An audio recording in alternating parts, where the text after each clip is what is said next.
Case लड़ोगे? अरे भूल जाओ उस तिलोत्तमा को। उसने क्लियरली तुम्हें फंसाने की कोशिश की। तुम्हें तो शुक्र मनाना चाहिए कि उस केडी पाठक की वजह से तुम्हें नई जिंदगी मिली। पूरा ध्यान अपनी बुक पर रखो, बुक लिखने पर रखो, पूरा फोकस रखो। तुम्हें पता है निखिल कि हम लोग डेडलाइन से 2 महीने पीछे चल रहे हैं। सर, मेरी लाइफ में इतना बड़ा प्रॉब्लम चल रहा है। मेरी वाइफ पर खून का इल्जाम है और आपको डेडलाइन की पड़ी। अरे कैसी प्रॉब्लम यार, सारी प्रॉब्लम खत्म हो गई है। अब पता नहीं तुम हो कि कौन सी नई प्रॉब्लम शुरू करने जा रहे हो। Concentrate, right the book. Sorry sir, जब तक तिलोत्तमा के सर से सारे इल्जाम नहीं मिट जाते मैं आगे लिख नहीं सकता। पगला गए हो क्या? तुम्हें पता नहीं कितना पैसा मैंने इसके पीछे इन्वेस्ट करके रखा है। सर, अगर ऐसी बात है तो मैं आपका एडवांस आपको वापस लौटा देता हूं। मेरा पैसा मेरे मुंह पे फेंक के मारोगे तुम? कब से इतने बड़े हो गए तुम? हाँ, याद रखो निखिल, मैंने तुम्हें बनाया है। यूं बिगाड़ दूंगा, यूं।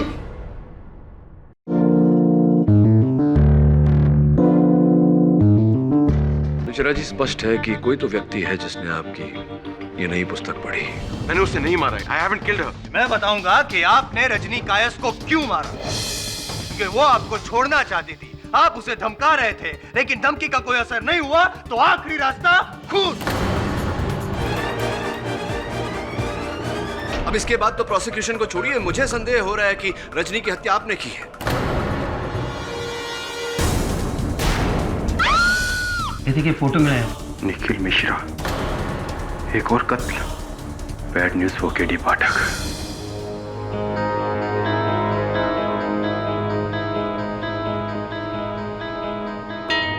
दीपाली सिन्हा। मिश्रा जी, कौन है दीपाली सिन्हा? वो मेरी बहुत बड़ी फैन थी। हम लोग दिल्ली में मिले थे, हमारा अफेयर हुआ था, लेकिन सिर्फ 1 महीने के लिए। क्यों? दीपाली सिन्हा की हत्या कर दी गई है। What? कैसे? उनका मृत शरीर फ्रिज के अंदर मिला मिश्रा जी, रिबन से बंधा हुआ, तोहफे की तरह। केडी, ये तो मेरी नॉवल मरते दम का एंड है। मेन कैरेक्टर की डेथ ऐसी हुई थी। जी केडी, लेकिन मैं कैसे मर्डर कर सकता हूँ? मैं तो जेल में हूँ। 19 जून को जब दीपाली मारी गई थी, उस दिन तो आप जेल में नहीं थे Mishra ji. You mean to say कि पुलिस को लगता है कि मैंने दीपाली का मर्डर किया? प्रॉमिस, मैंने कुछ नहीं किया। मुझसे 1 साल से मिला तक नहीं, ना बात हुई है उससे। मैंने कुछ नहीं किया है। अब चाहते हुए भी आप पर विश्वास करना कठिन है मिश्रा जी। KD please. चलिए बताइए, और कोई अफेयर, कोई संबंध जिसके बारे में हम नहीं जानते? हाँ, एक और लड़की थी, 2 साल पहले दिल्ली में मिली थी, मेरी असिस्टेंट थी। अब हमारा अफेयर हुआ था, लेकिन अब हम वी आर जस्ट फ्रेंड्स। नाम? अब लावण्य में। पता? क्यों? क्योंकि जिनके साथ आपके संबंध थे उनमें से 2 मारी जा चुकी है। हो सकता है इनकी बारी अगली हो। पता बताइए। यस सर, आपका डर सही निकला सर। लावण्या मेहरा की लाश उसके बिल्डिंग के टेरेस के एम्प्टी वाटर टैंक से मिली है। पुलिस का कहना है कि 2 हफ्ते से लाश वहीं पड़ी थी। अगर आप टिप ऑफ नहीं देते तो लाश मिलती ही नहीं। जी ओके सर। अब ये करण कौन हो सकता है? करण खोसला असली में कोई नहीं है दवे, कैरेक्टर है। निखिल मिश्रा की किताब अंधा प्यार, उसमें हीरो का नाम है। उस किताब में हीरोइन की लाश भी इसी तरह वाटर टैंक में मिली थी। उसके हाथ ऐसे ही बंधे हुए थे और माथे पर इसी तरह करण का नाम गुथा हुआ था। यानी कि निखिल मिश्रा की एक और किताब का क्लाइमैक्स सच हुआ। हम अफ्रेड सो, लगता है किसी ने निखिल मिश्रा की कहानियों को बहुत ज़्यादा सीरियसली ले लिया। किसी ने नहीं वरुण, खुद निखिल मिश्रा ने। शायद तुम्हें पता नहीं है कि इस केस में उसके खिलाफ कितने सबूत मिले। उसे उम्र कैद नहीं होगी, सीधे फांसी होगी, और साथ में तुम्हारे बॉस केडी का केस लटकता रहेगा। 3 मुस्कुराहटें, 3 स्माइलिंग फेसेस योर ऑनर, और 3 खूबसूरत चेहरे, दीपाली सिन्हा, रजनी कायस्थ और लावण्य मेहरा योर ऑनर। ये योर ऑनर, इन तीनों लड़कियों में कुछ भी कॉमन नहीं है सिवाय कि ये तीनों कभी ना कभी मशहूर और होशियार लेखक निखिल मिश्रा के हवस का शिकार हुए। निखिल मिश्रा का इन तीनों के साथ शर्मनाक अफेयर था। झुका लीजिए अपना सर शर्म से, झुकना ही चाहिए मिश्रा जी। योर ऑनर, निखिल मिश्रा ने एक एक करके इन तीनों को धोखा दिया और फिर भी जब पीछा नहीं छूटा इन लड़कियों से तो एक एक करके निखिल मिश्रा ने इन तीनों को मौत के घाट उतार दिया। सबसे पहले बारी थी दीपाली सिन्हा की। 19 जून के दिन मिश्रा जी की किताब मरते दम तक के अंदाज में फ्रिज में फ्रोजन मर्डर।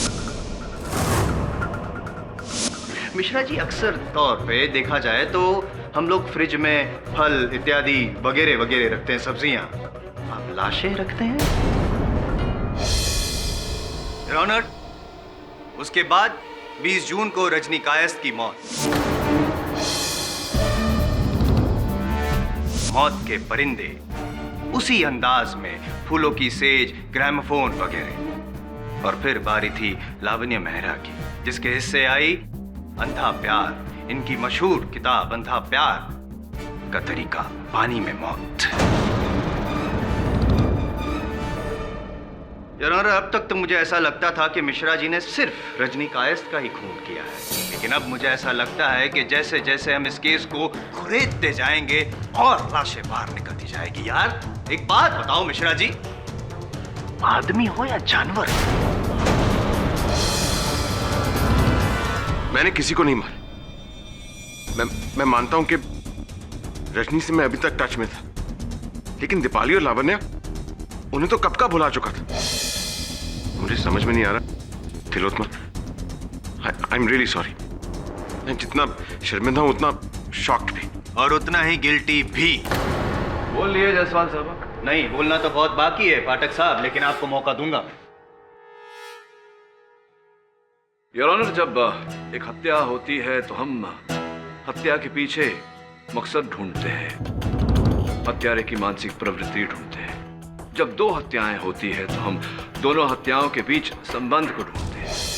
जब 3 हत्याएं होती है तो हम मानसिक बीमारी को ढूंढते हैं। स्पष्ट है योर ऑनर, ये जो 3 हत्याएं हुई हैं, ये किसी मानसिक रूप से पीड़ित व्यक्ति ने की है।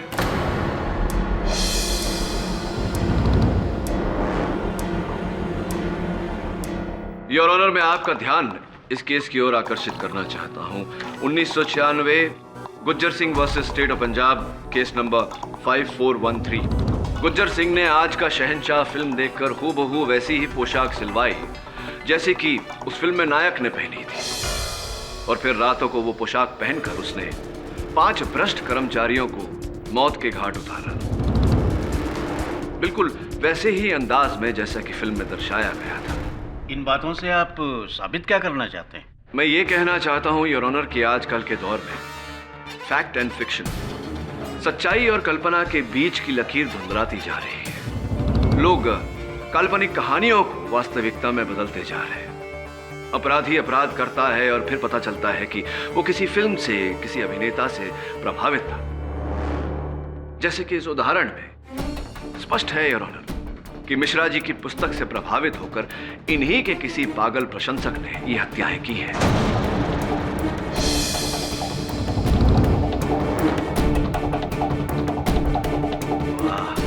वाह वाह पाठक साहब, आपके चरण स्पर्श कर लूंगा। सॉरी योर ऑनर, पर चतुराई को आदर तो देना ही पड़ेगा। क्या बात है पाठक साहब, बड़ी चालाकी से आपने शक की सुई जो निखिल मिश्रा पे थी उसे घुमाकर किसी पागल फैन के नाम कर दी और कहा कि बस करोड़ों की आबादी में ढूंढते रहो, केस चलता रहेगा। पर नहीं सर, नहीं, कोई फैन नहीं, ये मैन किलर है। और इसका सबूत है मेरे पास योर ऑनर। ये बहुत ही कीमती और महंगी पेन जो पुलिस को उस फ्रिज के बाहर से मिली जिस फ्रिज में दीपाली सिन्हा की फ्रोजन लाश मिली थी। योर ऑनर, पता है ये पेन किसकी है? ये पेन मेरा है, लेकिन वहां कैसे? शराब! मेरे सबूतों का सिलसिला अब तक खत्म नहीं हुआ है। Don't you dare disturb me. Wait for your turn. Your honour, ये घड़ी मिली उस पानी की टंकी में जहां पे लावण्य मेहरा की लाश तैरते हुए मिली थी। ये भी इस वक्त उसी तरह बंद पड़ी है जैसे कि इनकी किस्मत। ये घड़ी किसकी है जानते हैं आप? Now is your turn. ये घड़ी तो मेरी, लेकिन मैं ना दीपाली से मिला ना लावण्य से, तो ये दैट इज द क्वेश्चन। तो फिर ये घड़ी और वो पेन कैसे पहुंचे वहां पे खुद ब खुद चलकर? नहीं, इन्हें तो मैंने तिलोत्मा को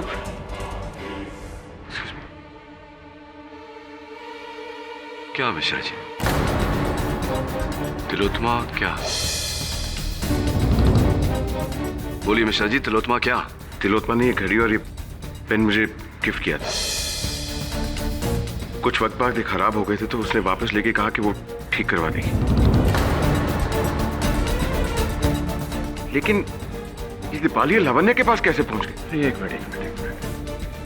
स्पष्ट रूप से कहिए, क्या ये कलम और ये घड़ी आपके पास नहीं, आपकी पत्नी तिलोत्मा के पास थी? जी हाँ, लेकिन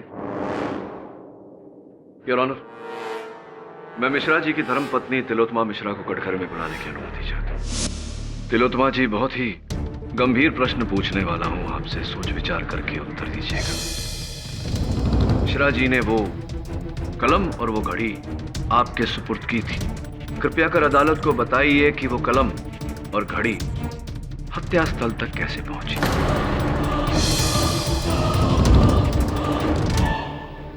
मुझे नहीं पता। पता नहीं। एक कदम पीछे लेते हैं। अदालत को बताइए कि क्या मिश्रा जी ने वो घड़ी और वो कलम आपके सुपुर्द की थी? वो दो वस्तुएं आपके पास थी? हाँ। अब नहीं, I mean, हाँ, मेरा मतलब है कि वो पेन और वो घड़ी दोनों मेरे बैग से चोरी हो गए थे। चोरी हो गई? वो दो वस्तुएं चोरी हो गई थी? तो इस बारे में आपने मिश्रा जी को बताया होगा? जी नहीं बताया। इतनी मूल्यवान वस्तुएं चोरी हुई, इसकी रिपोर्ट तो आपने पुलिस में दर्ज करवाई होगी। दरअसल वो घड़ी और पेन गलती से मैंने फेंक दी थी।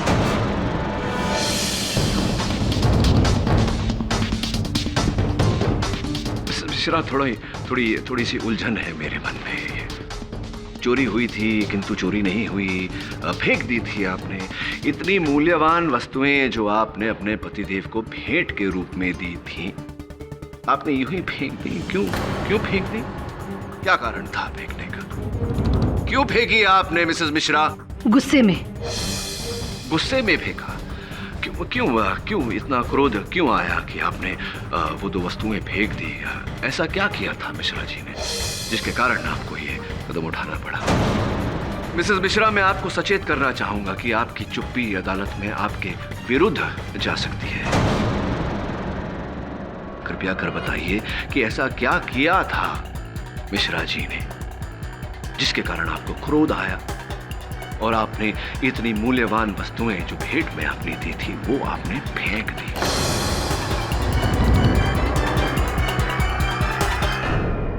कोई बात नहीं, मैं बता देता हूं।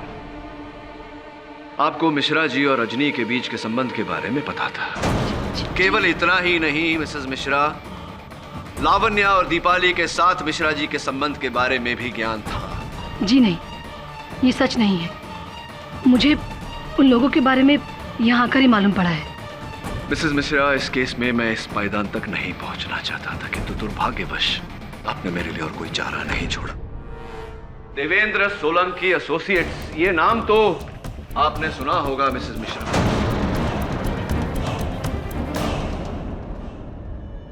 क्योंकि कुछ ही हफ्तों पहले आपने मिश्रा जी और अपने संबंध का ये डिवोर्स एप्लीकेशन वहां फाइल किया था।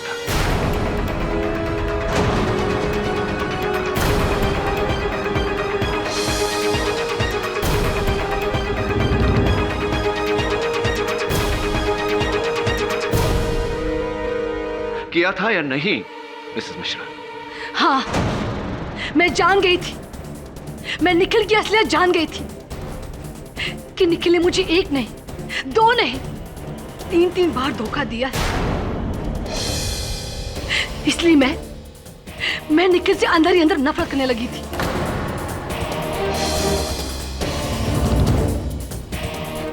नफरत करने लगी थी मैं निखिल से।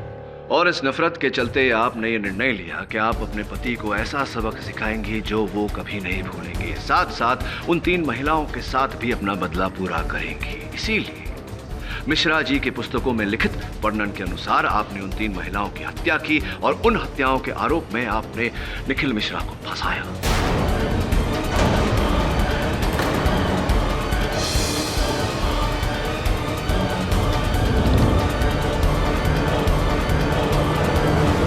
नहीं, ये झूठ है सर, मैंने किसी को नहीं मारा।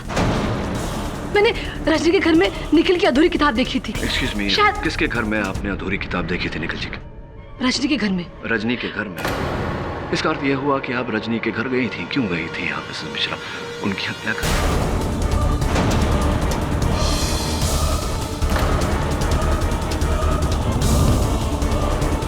जी मैं तो सिर्फ उससे मिलने गई थी। पर योर ऑनर, मैं मिसेस मिश्रा से आगे कोई प्रश्न नहीं करना चाहता। The defence rests.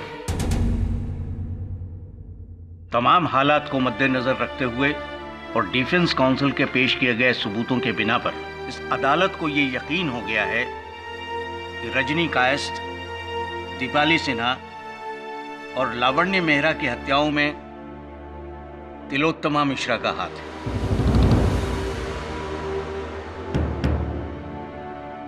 इसलिए ये अदालत उन्हें फौरन गिरफ्तार करने का हुक्म देती है और निखिल मिश्रा को इस केस से बाइज्जत बरी करती है।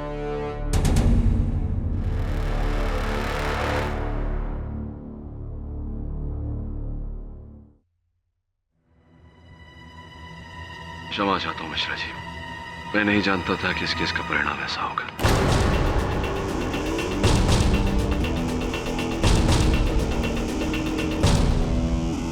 निखिल, इसको धोखा दिया तूने। तेरे किए की सजा ये वो तेरी।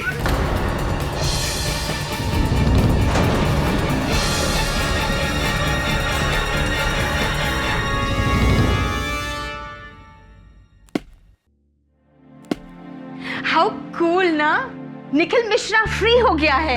अब वो अपनी बुक कंप्लीट कर सकता है और हम फैन लोग पढ़ सकते हैं। And justice for all, no KD? Hi sir, hi mister Bill Maurya. Sorry sir, actually Shifali की मदर को डॉक्टर के पास ले गया था, इसलिए लेट हो गया। व्हाटएवर यार। क्या हुआ सर? केस जीतने के बाद मैंने आपको कभी इतना टेंस नहीं देखा। All well? All is not well Varun. मैं केस जीत गया, लेकिन क्या सत्य जीता है इस केस में? मतलब ये कि मान लेते हैं कि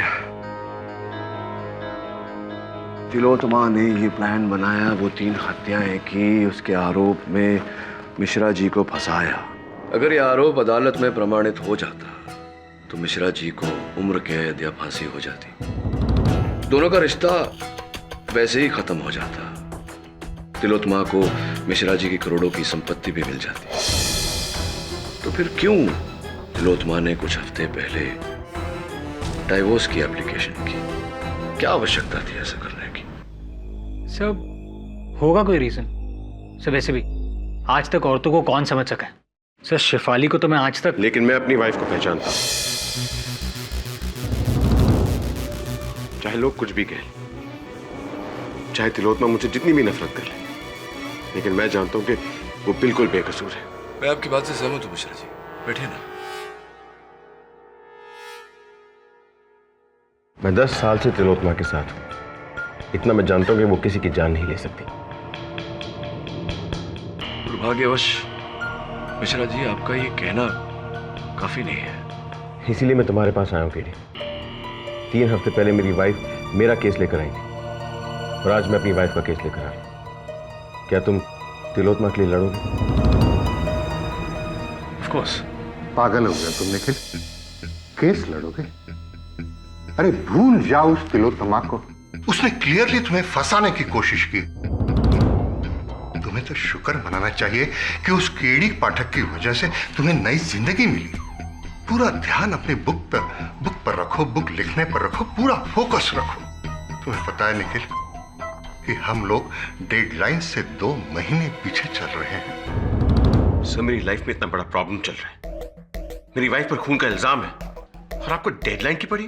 अरे कैसी प्रॉब्लम यार, सारी प्रॉब्लम खत्म हो गई है। अब पता नहीं तुम हो कि कौन सी नई प्रॉब्लम शुरू करने जा रहे हो। Concentrate, right the book. Sorry sir, जब तक तिलोत्तमा के सर से सारे इल्जाम नहीं मिट जाते मैं आगे लिख नहीं सकता। पगला गए हो क्या? तुम्हें पता नहीं कितना पैसा मैंने इसके पीछे इन्वेस्ट करके रखा है। सर, अगर ऐसी बात है तो मैं आपका एडवांस आपको वापस लौटा देता हूं। What? मेरा पैसा मेरे मुंह पे फेंक के मारोगे तुम? कब से इतने बड़े हो गए तुम? हाँ, याद रखो निखिल, मैंने तुम्हें बनाया है। यू बिगाड़ दूंगा, यू। I'm sorry सर, अब बिगड़ने के लिए बचा ही क्या है।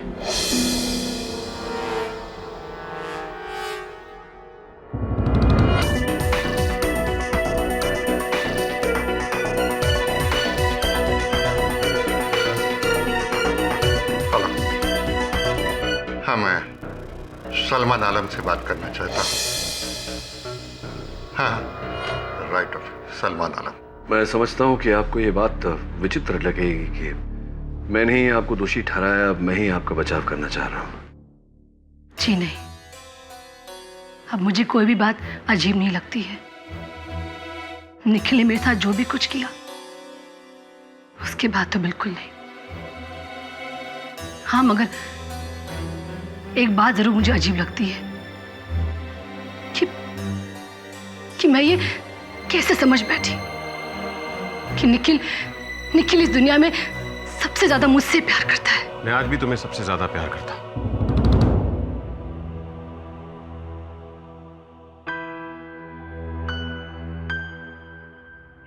मुझे पता है कि तुम मेरी बातों का यकीन नहीं करो और इसी लायक हूं मैं। बहुत गलतियां की हैं मैंने, दोषी हूं तुम्हारा।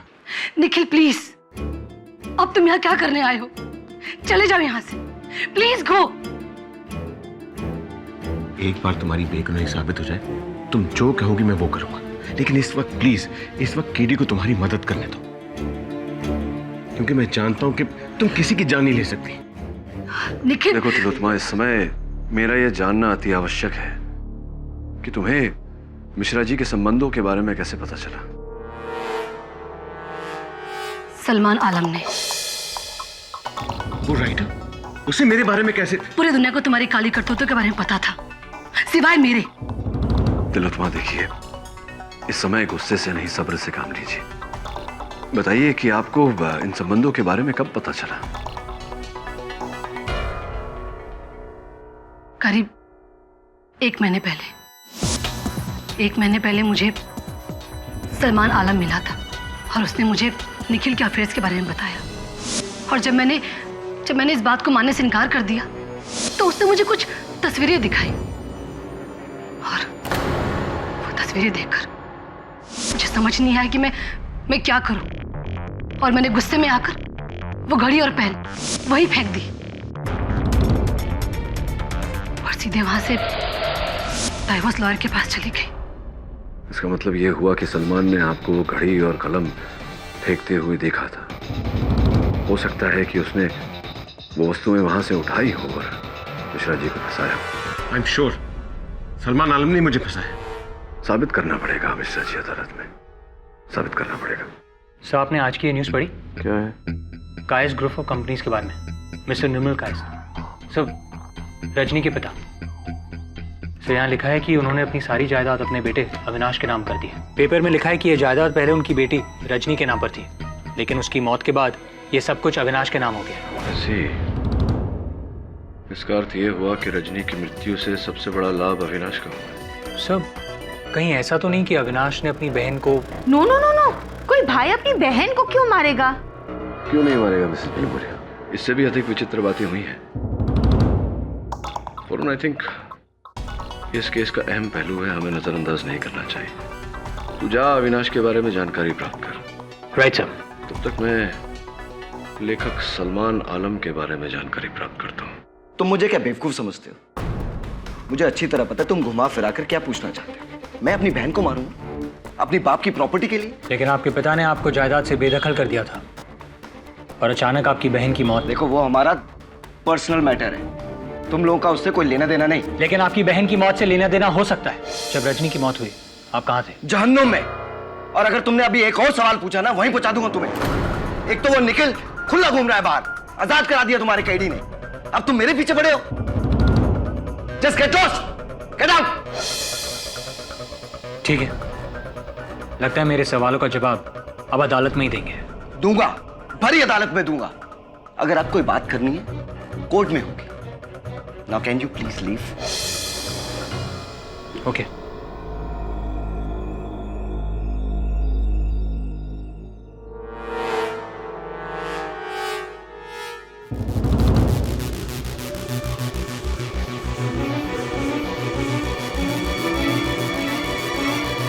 उन्नीस, 20 और 21 तारीख को मैं यहां पर था ही नहीं। I was in Hong Kong. मुझे मालूम था कि मिस्टर पाठक आप मेरा यकीन नहीं करेंगे, इसलिए मैं मेरा पासपोर्ट साथ लेके आया। I'll do the needful, sir. आप क्यों तकलीफ कर रहे हैं? इमिग्रेशन स्टैम्प पाठक साहब, ये 12 जून को और वापसी 23 जून को। Your honour, you are right mister Kayasth. आप तो यहाँ पे थे ही नहीं, और पाठक साहब जब जनाब यहाँ पे थे ही नहीं तो जब कत्ल हुआ तब तो वहाँ हांगकांग में बैठे बैठे यहाँ इंडिया में टेक्नोलॉजी इतनी तो प्रगति हुई नहीं है टेक्नोलॉजी की। क्या कहना है आपका? क्या मिला इनको घसीट कर आपको? क्षमा चाहता हूँ। I am sorry mister Kayastha. You better be mister Pathak, लेकिन पूरी तरह सॉरी तो आप तब होंगे जब आपको पता चले कि आपने इस निखिल को छुड़ा के कितनी बड़ी गलती करी है। बहुत बड़ी गलती की और साथ में कमाल भी किया है पाठक साहब। पहले तो आगे बढ़कर आपने तिलोत्तमा जी को गिरफ्तार करवाया, और जब उन्हें छुड़वाने की बारी आई तो फिर से आगे। अब निखिल मिश्रा को वापस, मतलब कपल पैकेज, एक मैं एक तू, ऐसा कुछ। ये चटर पटर बंद करिए मिस्टर जायसवाल, अपनी जबान को लगाम दीजिए। योर ऑनर, मैं लेखक श्री सलमान आलम को कटघरे में बुलाने की अनुमति चाहता हूँ। सलमान साहब, मेरे मन में प्रश्न ये है कि पत्नी होने के बावजूद तिलोत्तमा जी को मिश्रा जी के संबंधों के बारे में कोई ज्ञान नहीं था। आपका तो मिश्रा जी के साथ कोई संपर्क ही नहीं था, आपको उनके संबंधों के बारे में कैसे पता? मुझे? जी। कैसी बातें कह रहे हैं आप? अरे किसने कह दिया आपसे कि मैं निखिल के अफेयर्स के बारे में जानता था? मुझे तिलोत्तमा जी ने बताया। जनाब, वो झूठ बोल रही है।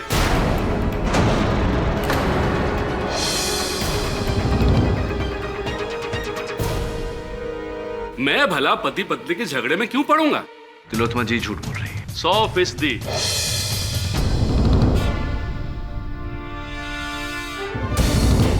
योर ऑनर, सौभाग्य से सलमान साहब और तिलोत्तमा जी के बीच जो बातचीत हुई थी, अपने फोन में तिलोत्तमा जी ने उसकी रिकॉर्डिंग की है। मुझे विश्वास है कि उसे सुनने के बाद सलमान जी का। जनाब क्या कह रहे हैं आप? देखिए, मैं मानता हूं, मैं कबूल करता हूं कि तिलोत्तमा जी को निखिल के चक्करों के बारे में मैंने ही बताया था।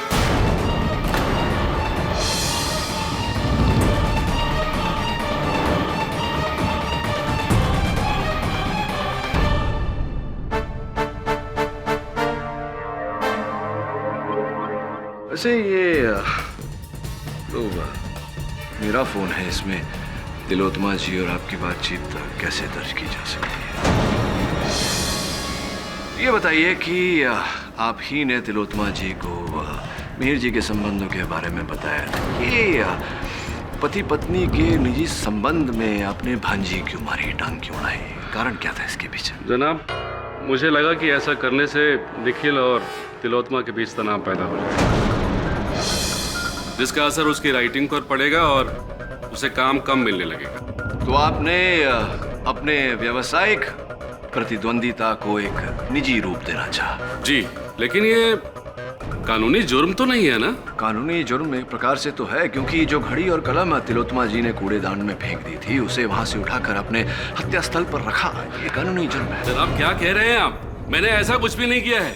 बल्कि जब ये खून हुए तब मैं इस शहर में था ही नहीं, बल्कि लखनऊ में था, ऑल इंडिया रेडियो के मुशायरे में। अगर आप चाहें तो वहाँ की रिकॉर्डिंग या फिर तस्वीरें देख सकते हैं। अभी देख सकते हैं पाठक साहब। जी जी, ये देखो, ये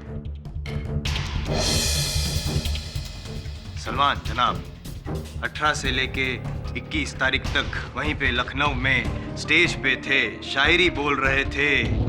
खामखा बेचारे सलमान जनाब को आपने यूं घसीटा, इतना संगीन इल्जाम लगाया। बहुत ही घिनौना इल्जाम लगाया है आपने मुझ पर मिस्टर पाठक। क्षमा चाहता हूँ आपसे भी।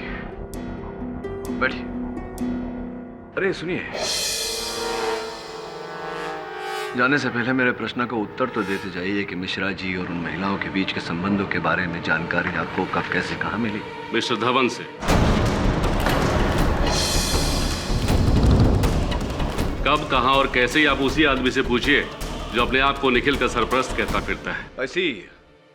अरे कब, क्यों, कैसे? तू क्या पूछ रहा है चोर?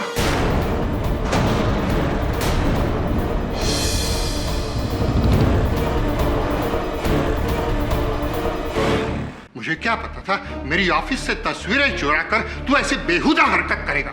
चोर, चोर आदमी है ये, चोर। जो भी हो मिस्टर धवन, आप बताइए कि आप क्या है? Blackmailer, photographer? वो तस्वीरें आपके पास आई कैसे? करना पड़ता है वकील साहब, करना पड़ता है। अपने मुलाजिमों की डूबती रख और कमजोरियां एक अच्छे बिजनेसमैन को पता होनी चाहिए। जिन जिन लड़कियों के साथ निखिल के अफेयर्स हुए मैं सबको जानता हूं।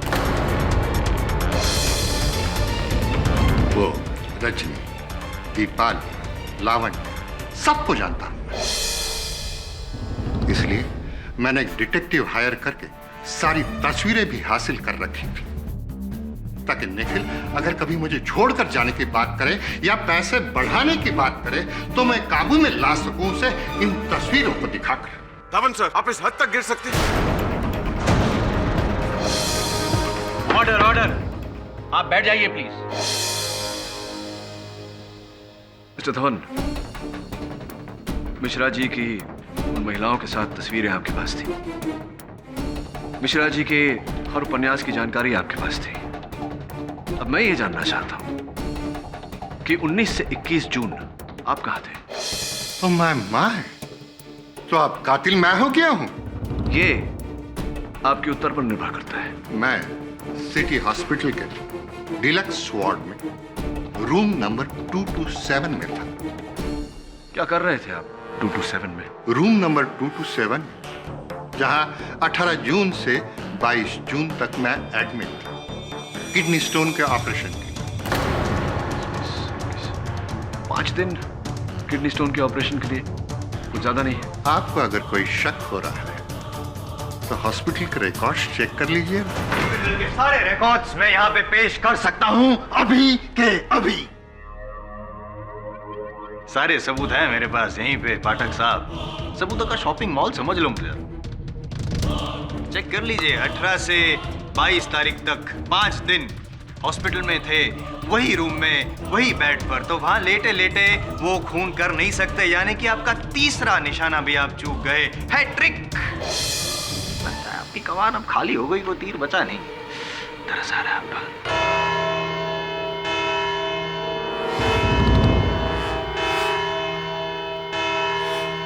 5 बज गए, लेकिन लगता है आपके केस के तो 12 बजे हैं पाठक साहब।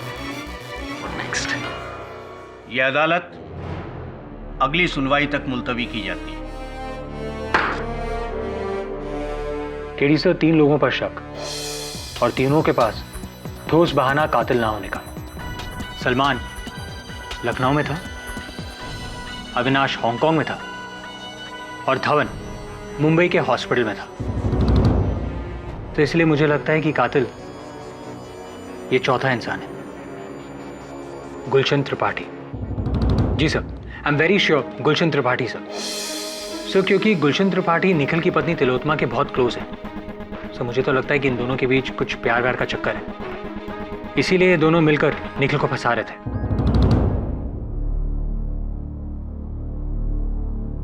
नहीं वरुण,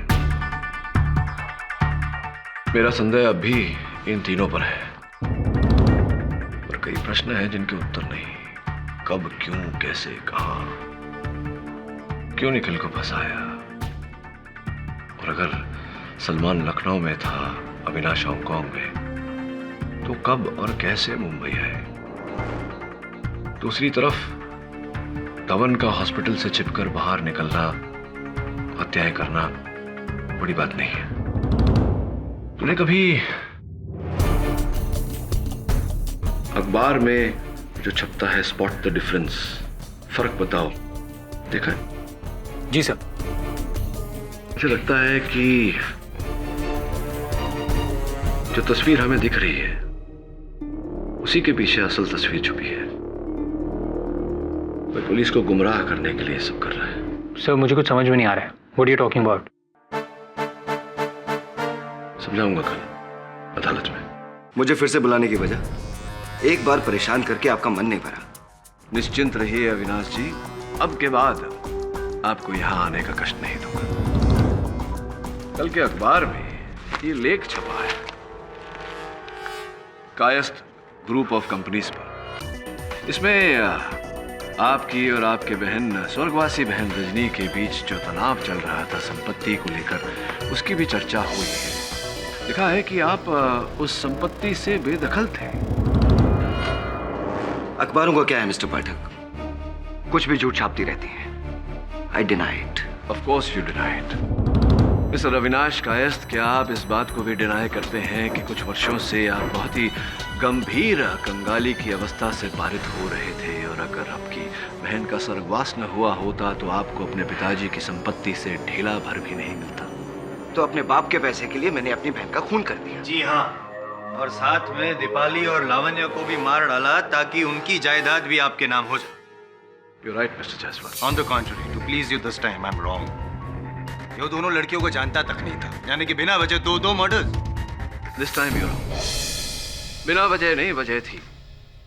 वजह ये थी कि पुलिस का संदेह मिश्रा जी पर बना रहा है। आप कुछ भी कह लीजिए मिस्टर पाठक, कितने भी गवाह खड़े कर दीजिए मेरे खिलाफ कि मैंने ही सबको मारा है। मैं किसी को मारता तो तब ना, अगर मैं इंडिया में होता, जबकि पूरी दुनिया जानती है कि मैं यहां नहीं, हांगकांग में था। देखिए देखिए, अब आप कहेंगे ये पासपोर्ट भी नकली है, इस पे लगी हुई इमिग्रेशन की स्टैंप भी नकली है। प्लीज, अगर आप चाहें तो किसी एक्सपर्ट को बुलाकर दिखा सकते। Please go on. एक्सपर्ट को दिखाने की या मुझे देखने की आवश्यकता नहीं है मिस्टर कायस्थ। मैं जानता हूं कि ये पासपोर्ट असली है, इस पर वीजाज भी असली है और इमिग्रेशन स्टैंप भी असली है। हाँ, तो ये हो सकता है पाठक साहब कि तीनों लड़कियां हांगकांग गई हो मरने के लिए। नहीं मिस्टर जायसवाल, हत्याएं यहीं हुई है, मुंबई में। अच्छा, पॉसिबल, समझ में नहीं आ रहा है। हत्या मुंबई में, हत्यारा हांगकांग में। नहीं मतलब ये लॉन्ग डिस्टेंस रिलेशन के बारे में तो मैंने काफी सुना है। Long distance murder, how is it possible? You have an atrocious sense of humour. हत्याएं यहीं मुंबई में हुई है मिस्टर कायस्थ, तो ये तीनों हत्याएं आपने की है। कैसे? आप पासपोर्ट पर डेट चेक कीजिए, मैं उन दिनों मुंबई में आया ही नहीं। नहीं, आप आए थे, किंतु इस पासपोर्ट पर नहीं, अपने दूसरे पासपोर्ट पर। व्हाट?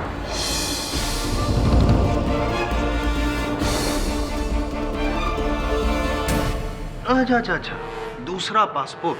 लेकिन केडी, 2 पासपोर्ट होने के बावजूद इन्होंने यहां आकर हत्या कैसे की? ये तो हांगकांग में थे। Very simple your honour. सबसे पहले अपने असल पासपोर्ट का प्रयोग करके मिस्टर कायस्थ हांगकांग गए, वहां से अपने नकली पासपोर्ट पर 18 जून को ये हिंदुस्तान लौटे। तीनों हत्याएं करने के बाद 21 जून को ये अपने नकली पासपोर्ट पर फिर से हांगकांग चले गए,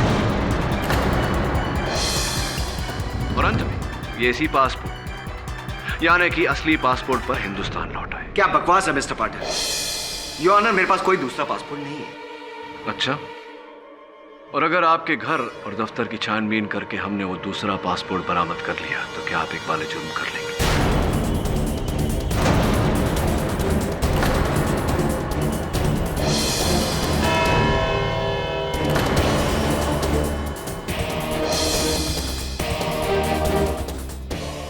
court will now break for lunch. आधे घंटे के बाद हम फिर यहीं मिलेंगे। The court is adjourned.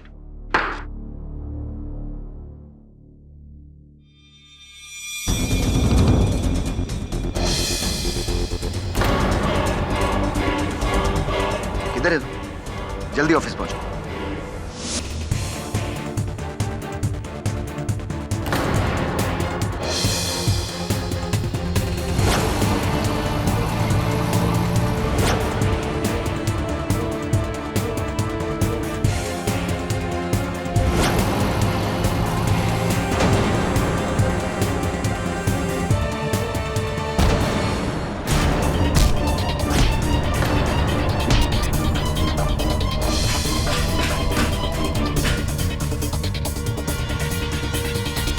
Your honour, मैं धन्यवाद देना चाहूंगा मेरे सहायक वरुण को, क्योंकि अगर ये पासपोर्ट थोड़ा और चल जाता तो मिस्टर अविनाश कायस्थ का नकली नाम, वीजाज, इमिग्रेशन स्टैंप्स इत्यादि सब कुछ चल जाता, साथ में मेरी दलील।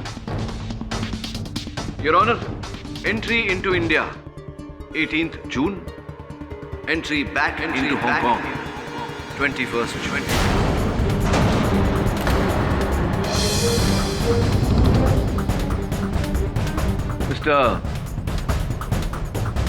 मिस्टर अमोद खन्ना, क्या मैंने सही कहा? मैंने सही कहा। इकबाल जुर्म प्लीज। करोड़ों का कर्जा था मुझ पर अंडरवर्ल्ड का, और मेरा बाप प्रॉपर्टी में से 1 रुपया देने के लिए तैयार नहीं था।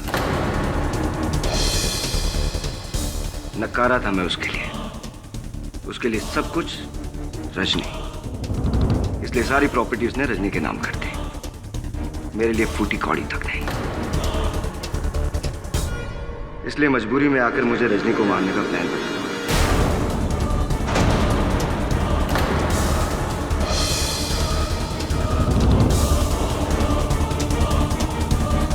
ताकि उसके बाद सारी प्रॉपर्टी मेरे नाम हो जाए। तो स्पष्ट है कि आप मिश्रा जी और रजनी के बीच संबंध के बारे में जान गए थे। हाँ, मैं जानता था। मैंने घर पर निखिल मिश्रा की अधूरी किताब देखी, मुझे लगा यही मौका है। मैंने उस किताब की कॉपी करवाई और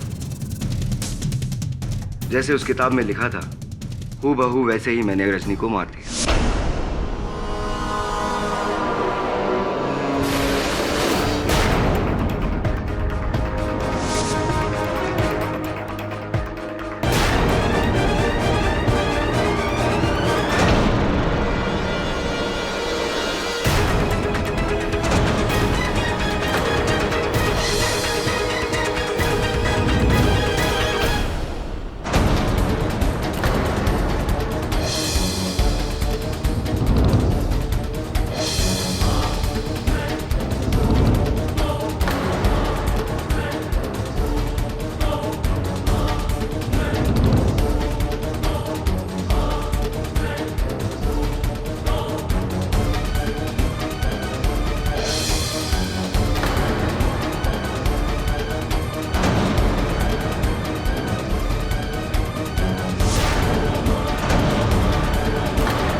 और चूंकि आपने मिश्रा जी की बाकी पुस्तकें भी पढ़ी थी, आपने उसी लेख का प्रयोग करके पहले दीपाली को मारा, फिर रजनी को और फिर लावण्या को।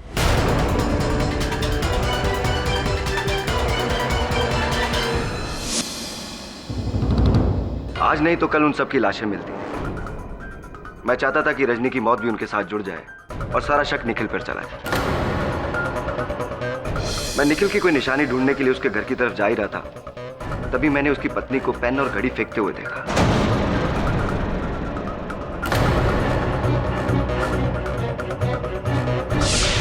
अब आप इसे मेरी किस्मत समझ लीजिए कि मैं सही वक्त पर सही जगह था। यह खून निखिल और उसकी पत्नी ने नहीं किया है, ना किसी लेखक ने, ना ही किसी फैन ने। ये सारे खून मैंने किए हैं योना। क्या कहूं मैं, मिस्टर कायस्थ, आपकी बुद्धि भ्रष्ट न हुई होती, थोड़े से सुकर्म किए होते तो संभवतः आपके पिताजी की संपत्ति में भागीदार होते हैं और वो तीनों निर्मल महिलाएं आज भी जीवित होती। The defence finally rests your honour. ये अदालत अविनाश कायस्थ को रजनी कायस्थ, दीपाली सिन्हा और लावण्य मेहरा की मौतों का जिम्मेदार मानते हुए इन्हें फौरन गिरफ्तार करने का हुक्म देती है और तिलोत्तमा मिश्रा को इन तीनों कत्लों के इल्जाम से बाइज्जत बरी करती है। The case is closed.